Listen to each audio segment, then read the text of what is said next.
자, 우리 서둘렀더니 이제 시간이 10분이죠.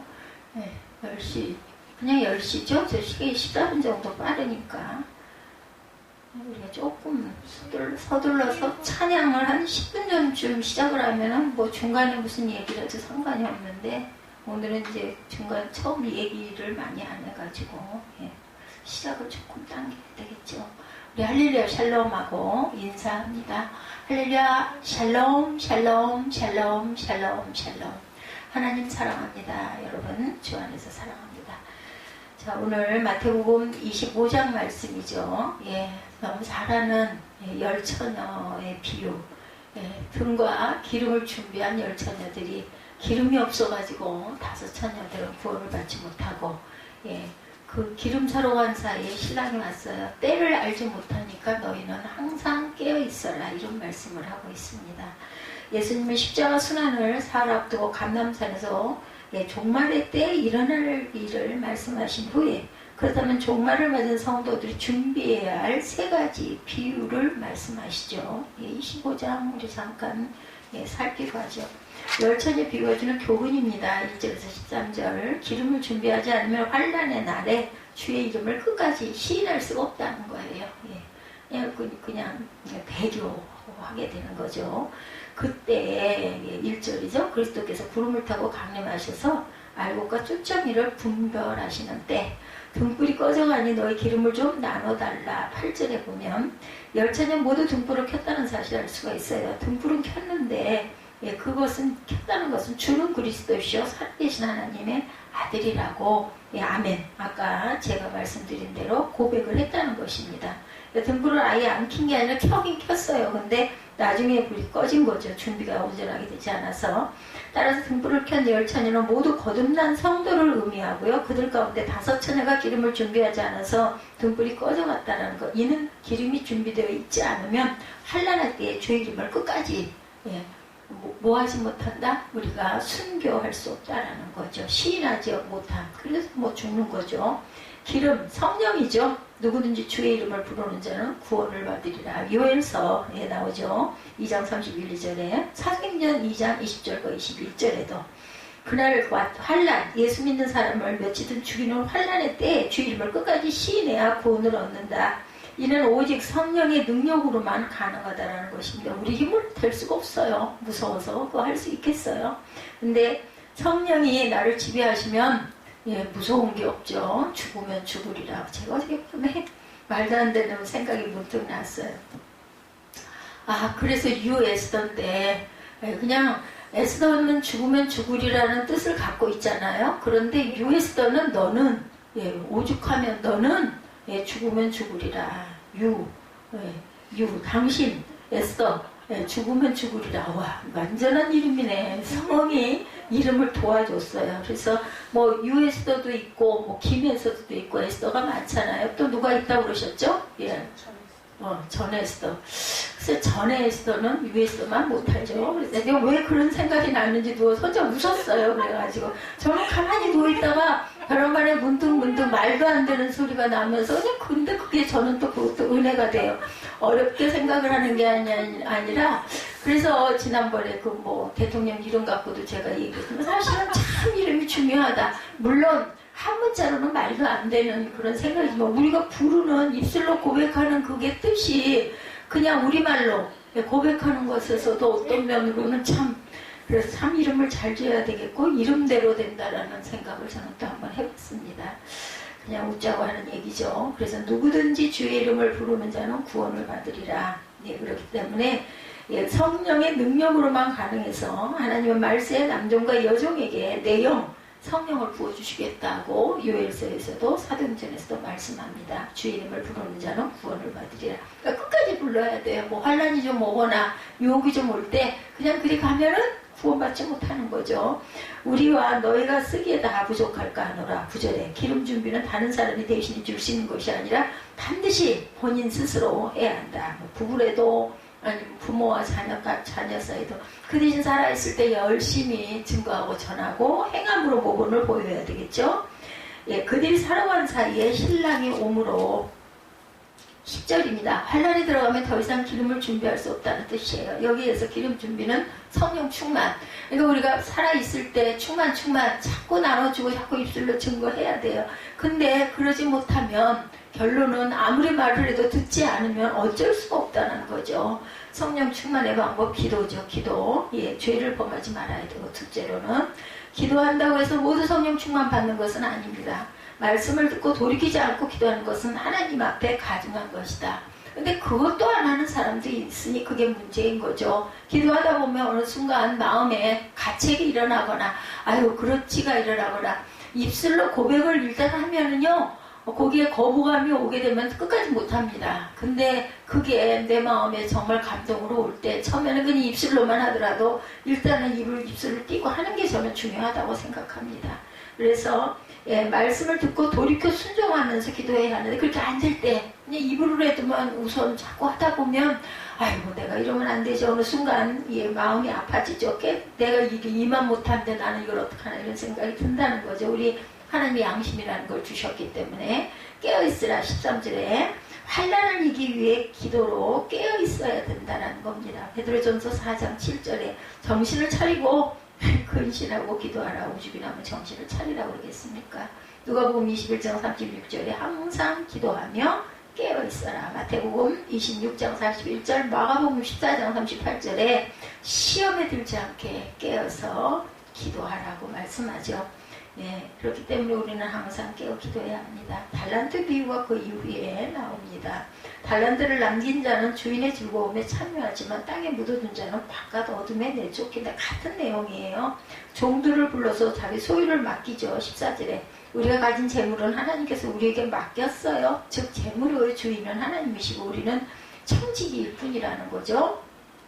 그리고 결산할세 19절에 누가복음 16장 2절에 내가 보던 일을 세마라 청지기 직무를 계속하지 못하리라. 한 번 죽는 것은 사람에게 정해진 것이죠. 그 후에는 뭐가 있어요? 심판. 예, 히브리서 9장 27절입니다. 그 후에는 심판이 있으리라.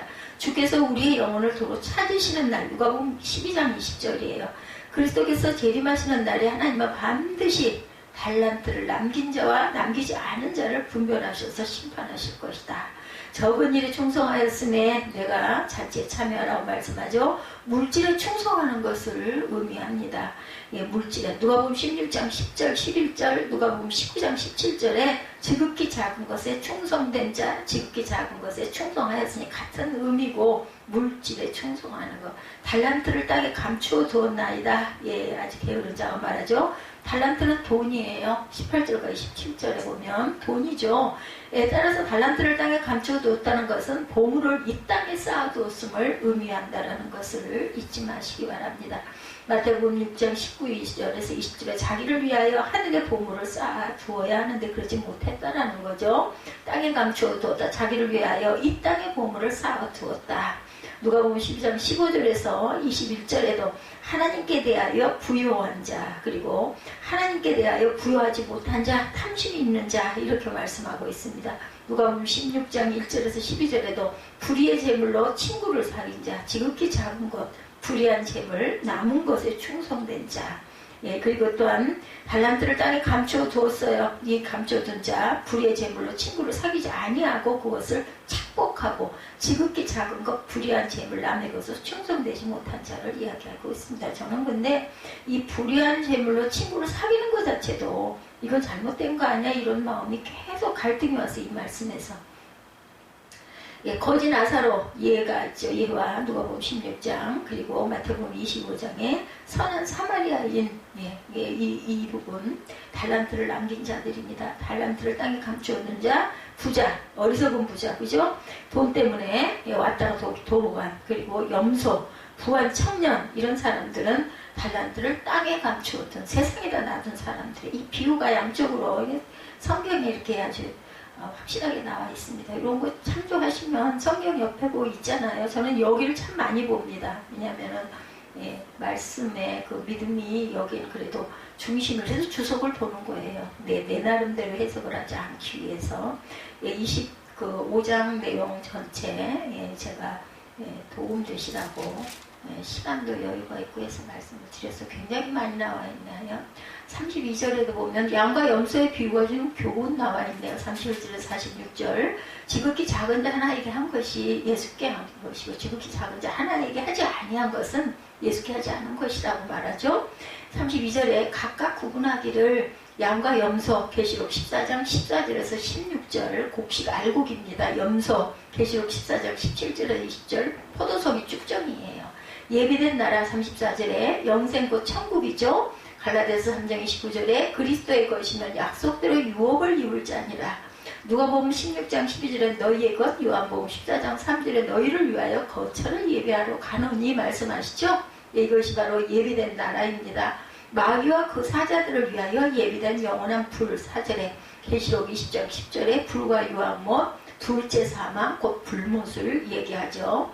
공양하지 아니하더니 44절이죠. 예수님이 주시고 목마르시고 나그네 되시고 병드셨을 때 잊지 않고 공양했다라는 겁니다. 44절에 보면 25장 44절에 그들도 대답하여 이르되 주여 우리가 어느 때에 주께서 줄이신 것이나 목마르신 것이나 나그네 되신 것이나 헐벗으신 것이나 병드신 것이나 옥에 갇히신 것을 보고 공양하지 아니하더이까. 45절에 이에 임금이 대답해 이르시되 내가 진실로 너희에게 이르노니 지극히 작은 자 하나에게 하지 아니한 것이고 내게 하지 아니한 것이라 하시니라. 그러니까 연약한 그 사람들을 우리가 참 돕는 것, 뭐 멀리까지 안 가더라도 하다못해 내 가족에게라도, 그죠? 예, 이런 것이 예, 하나님 나라에 심은 그러한 그 은혜가 된다라는 것을 예, 여기서 말씀하시고 있죠. 공양하지 아니하더이까. 예, 그랬더니 예, 지극히 작은 자에게 하지 않은 것이 바로 나에게 하는 것이다. 그들은 영벌, 예, 의인들은 영생에, 그들은 염소, 의인들은 양을 가리키는 그런 내용. 그 성경은 아예 딱 예, 인 것과 아닌 것을 구분해서 말씀해 주시죠. 오늘 첫 번째 비유이죠. 우리가 말세 현상들이 보이는 이 시점에서 우리가 어떤 준비가 있어야 하는지를 깨닫게 하는 시간이에요. 1절에 그때 천국은 마치 등을 들고 신랑을 맞으러 나간 열처녀에 같다니 여기 그때 헬라어입니다. 토테. 예, 미래의 특정한 시간을 가리키는 주님의 재림하시는 때. 그래서 이거 원어로 보는 게 해석이 아주 완벽하고 우리 마음에 오는 게 확실하게 더 강하게 오죠. 예, 그 재림의 때라는 이야기를 하고 있습니다. 그때 토테 미래의 특정한 시간을 가리키는 주님의 재림하는 때. 이 종말의 때 예수님은 성도들에게 뭐라고 말씀하세요? 마태복음 24장 42절이죠. 그러므로 깨어있으라. 어느 날에 예, 너희 주가 임할는지 너희가 알지 못함이니라. 24장에도 깨어있으라는 것이고 그 이유는 어느 날 주가 공중에서 임하실지 우리는 아무도 몰라요. 그리고 예수님 종말할 때 우리 성도들에게 무슨 말씀을 하세요? 마태복음 24장 44절 이러므로 너희도 준비하고 있으라. 생각하지 않은 때 인자가 오리라. 성도들이라면 주님 준비하고 있어야 한다는 거죠. 다섯 처녀 기름 같은 걸 온전하게 준비한 다섯 처녀 깨어있는 자들. 여기서 그 이유가 전혀 생각하지도 않은 때 재림의 예수님이 오신다라는 겁니다. 그리고 우리 성도들에게 마지막 때 뭘 말씀하세요? 계시록 22장 20절에 이것들을 증언하시니가 이르시되 내가 진실로 속히 오리라 하시거늘 아멘. 주위에서요 오시옵소서. 진실로 속히 오리라는 거죠.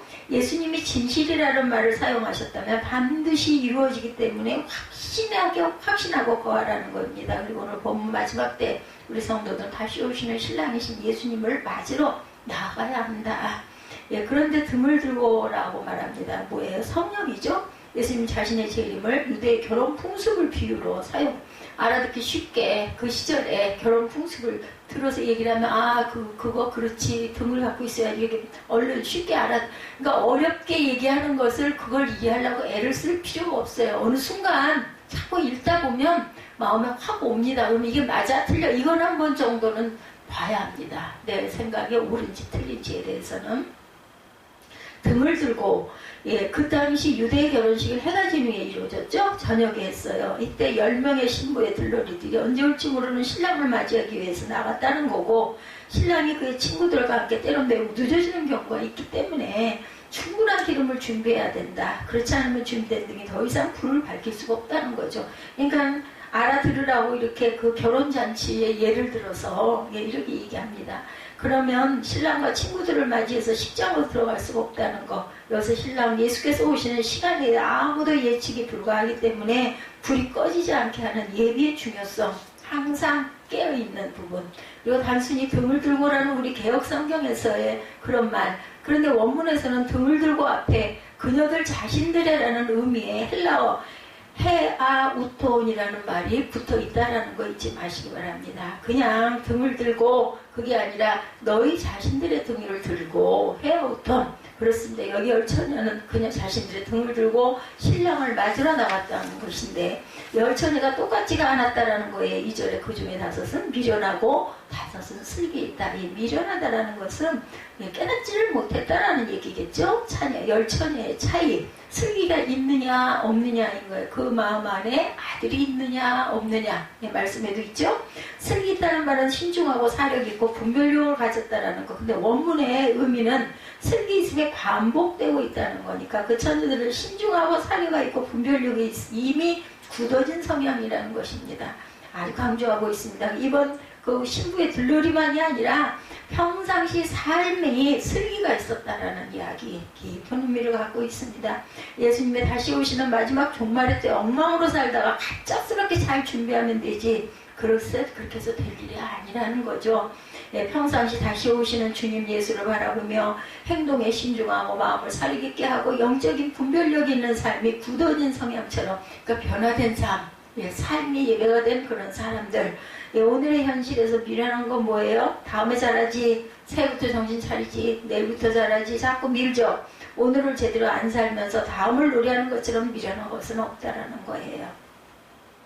하물며 우리가 뭐 취미생활하는 거, 예를 들면 운동하는 거, 아니면 걷기 하는 거, 그것도 아이고 귀찮아, 오늘은 그냥 쉬고 내일 하지. 그럼 또 그 내일 되면 또 어때요? 또 나가려면 또 힘들고 귀찮아. 그거 좋기만 하겠어요? 그렇지만 그걸 계속해서 그래도 견디고 참고 하면 나중에 그게 안 하면 이제 불편해지죠. 그래서 건강을 유지하는 그렇게 비유를 해도 마찬가지입니다. 하물며 주님이 오실 때 굳어진 성향, 변화된 삶, 이런 삶으로 항상 우리가 긍정적인 마인드를 가지고 아멘 하고 순종할 줄 아는 마음.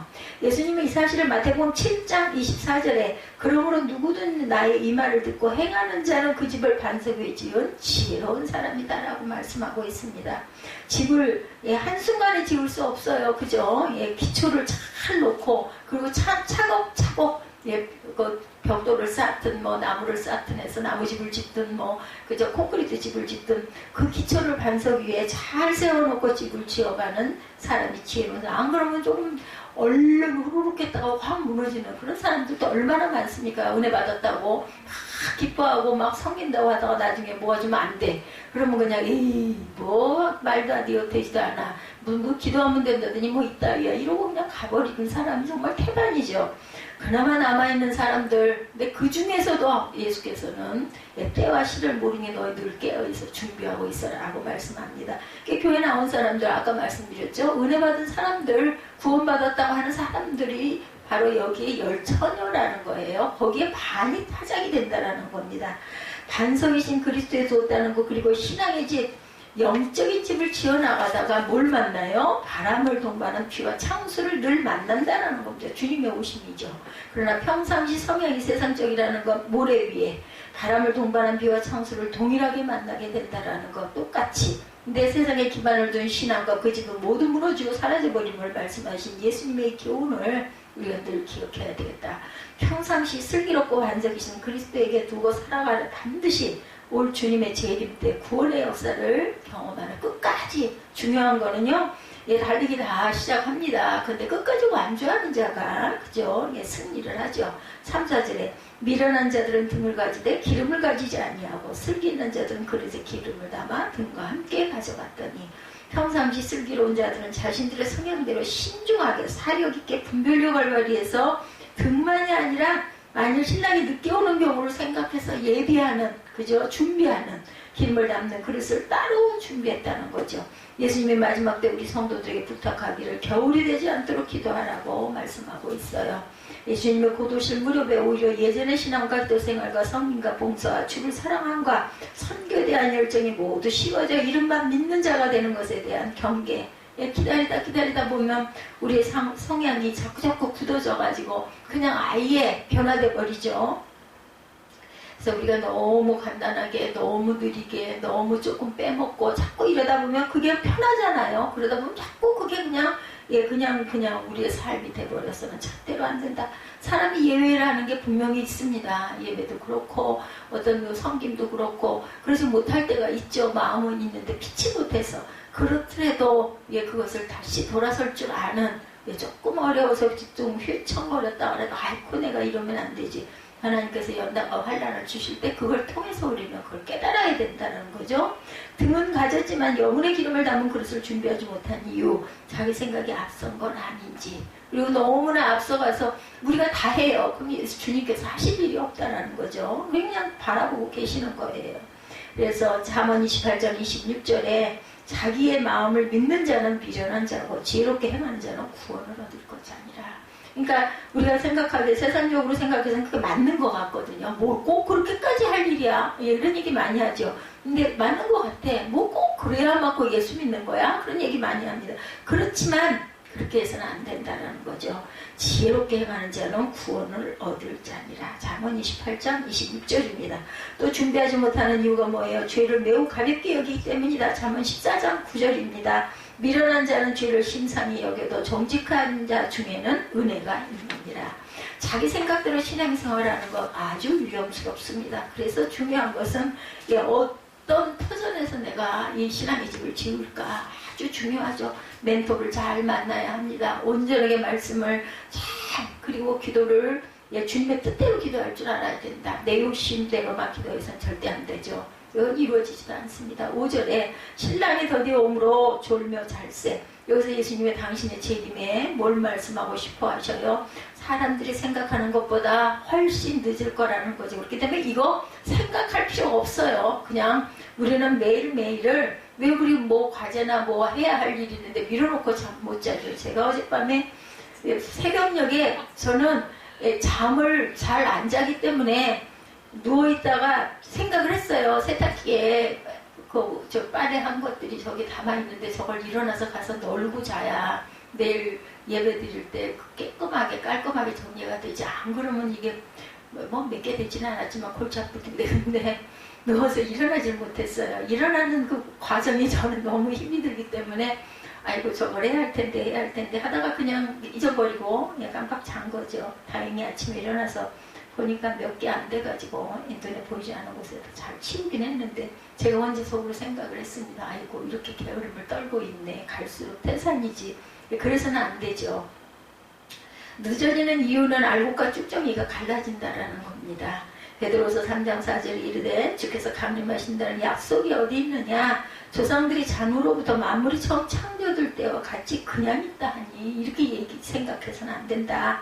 등만 있지 영혼의 기름그릇을 준비하지 않은 모습, 신앙의 겨울을 맞은 모습이라는 거죠. 예수님의 재림이 또 늦어지는 이유, 베드로후서 3장 9절에 주의 약속은 어떤 이들이 더디다고 생각하는 것까지 더딘 것이 아니라 오직 주께서는 너희를 대하여 오래 참으사 아무도 멸망하지 아니하고 다 회개하기에 이르기를 원하시느니라. 부모의 마음이죠. 아직도 구원받을 영혼이 있기 때문이라는 것입니다. 우리가 여기서 하나님의 더디 오시는 것이 재림 외에 또 뭐가 있을까요? 나홈 1장 3절입니다. 야훼는 노하기를 더디하시며 권능이 크시며 벌받을 자를 결코 내버려 두지 아니하시느니라. 노하심이죠. 우리처럼 성질 급하게 노하신 하나님이라면 제대로 살아남을 자가 한 명도 없다라는 거예요. 구원받을 자가 한 명도 없죠. 본문에 다 졸며 잘세. 여기 졸면은 단회적인 행위를 말하고 잘세는 계속적인 행위를 말하고 있습니다. 그래서 야 또 자냐? 그러죠. 다시스로 가는 배를 타고 배 밑창에서 자고 있던 요나에게서 사명의 회피의 모습. 베드로가 세상 일에 바쁘고 육신이 약하여 기도의 자리에서 기도도 못하고 엎드려 있는 모습입니다. 우리 이럴 때가 얼마나 많습니까?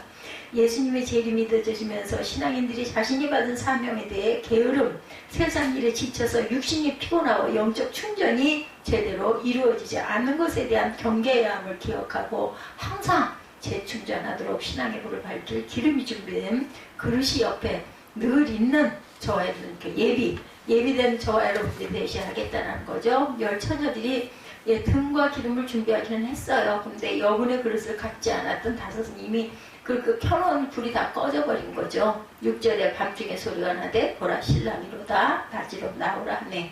예수님의 재림 역시 전혀 마태복음 24장 44절에 생각하지 않은 데 인자가 오리라 말씀하셨거든요. 베드로서 3장 10절에도 그러나 주의 날이 뭐같이 오리니 도둑같이 오리니. 우리 찬양하죠. 그 날이 도둑같이 오리니 합니다. 그래서 우리가 찬양 많이 하는 것도 예를 들면 성경을 우리가 많이 읽지 못하되 찬양이라도 많이 하면 그게 우리 입술의 고백이 될 수도 있다. 데살로니가전서 4장 16절입니다. 주께서 오련과 천사장의 소리와 하나님의 나팔 소리를 친히 하늘로부터 강림하시리니 이처럼 신부 들러리들이 신랑을 맞이하기 위해 나가는 것처럼 생각하지 않은데 마치 도둑과 같이 큰 영광으로 하늘로부터 오시는 예수를 맞기 위해서 맞으러 나가는 들림받는 모습으로 나타내주고 있어요. 아니면 주님께서 오시기 전에 우리가 먼저 그죠? 개인적인 그러한 그 부활을 이룰 때가 얼마나 많은지 우리는 알 수 없어요. 그때와 시기가 나의 마지막이 세상의 마지막이 있고 나의 마지막이 있다. 이렇게 맞으러 나오라 하는 소리에 대한 반응을 7절에 이 처녀들이 다 일어나 등을 준비해서 일어나긴 했어요. 자다 일어나 등을 찾아서 8절에 미련한 자들이 슬기 있는 자들에게 이르되 우리 등불이 꺼져가 너희 기름을 좀 나눠달라 하거나 똑같이 등불이 꺼져가지만 슬기로운 처녀들은 준비된 기름 그릇이 있어서 담기만 하면 되는 건데 미련한 자들은 준비된 기름 그릇이 없어서 담을 것이 없는 당황스럽고 안타까운 현실을 맞게 된 것.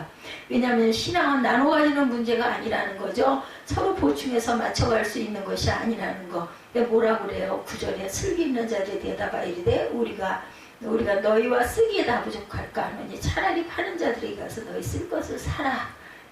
믿음이라는 신앙의 세계는 만족이 없어요. 니만 하면 됐어라고 할 수 없죠. 늘 부족하고 늘 아쉽고 늘 모자랍니다. 그렇다면 여기서 사랑한다라는 게 뭐예요? 다시 준비되어야 한다라는 겁니다. 그러나 재차 준비하기 이제는 시간이 없어요. 10절에 그들이 살아간 사이에 신랑이 오므로 준비하였던 자들은 함께 혼인잔치에 들어가고 문은 닫혀버렸습니다.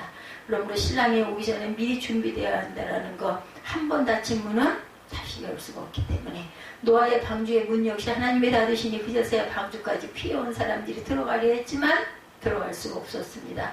마지막 주님의 재림 때에도 천국 혼인잔치 자리로 예수의 신부들이 모든 성도들이 들어가게 되면 문을 닫힌다고 하죠. 계시록 3장 7절에 필라델피아 교회의 사자에게 편지하라. 거룩하고 진실하사 다윗의 열쇠를 가지시니 곧 열면 닫을 사람이 없고 닫으면 열 사람이 없는 그가 이르시되 11절에 그 후에 남은 처녀들이 와서 이르되 주여 주여 우리에게 열어주소서. 그리고 12절에 대답하여 이르되 진실로 너에게 이르노니 내가 너희를 알지 못하느니라 하였느니라. 참 안타까워요. 이런 사람들이 되지 말고 오늘 지금 이 순간 오늘 본문을 읽으면서 그런즉 깨어있으라 너희는 그날과 그때를 알지 못하느니라. 그러니까 주님이 언제 오시는지 이런 것에 눈 꽂고 오실 때 되면 내가 깨어있어야지 이럴 필요도 없이 그저 매일매일을 마지막 날처럼 최선을 다해서 최고의 삶을 기쁨과 감사의 삶을 하나님이 주신 귀한 시간을 감사하면서 그러면서 우리가 늘 깨어서 준비하는 그러한 지혜로운 다섯 처녀가 되시기를 주님의 이름으로 축복합니다.